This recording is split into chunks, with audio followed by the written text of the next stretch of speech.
โอ้โหเห็นหนูนา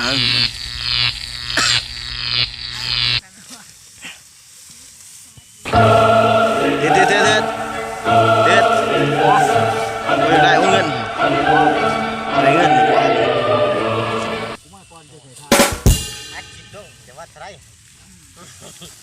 1,000 กีบนะ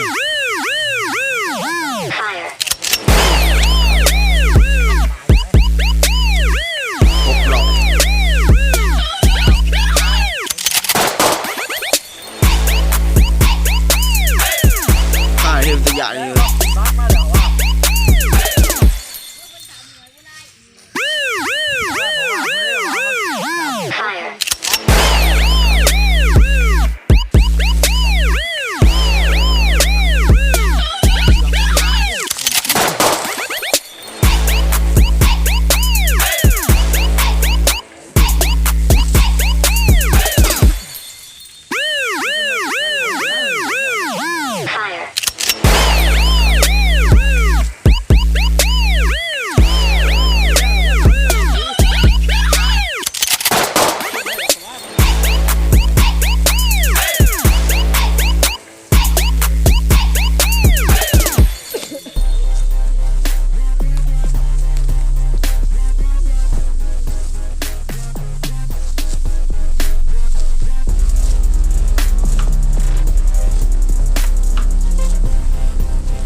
อีห่าอะไรต้องเหี่ยวนะ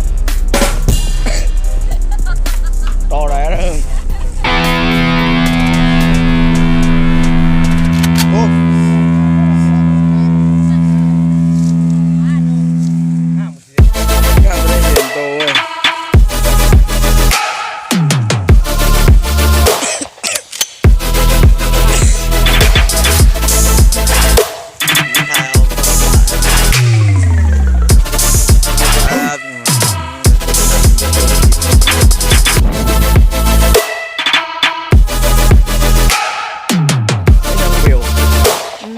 น้องเบลปิดหนาที่ตายอย่างนี้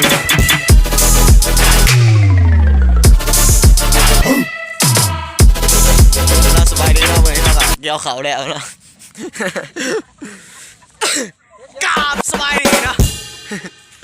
โอ้เอามาเกี่ยวเขาแล้วเพื่อนมันกะบอมีอย่างไรโอ้เดือดซ้ำนี่มันทำอะไร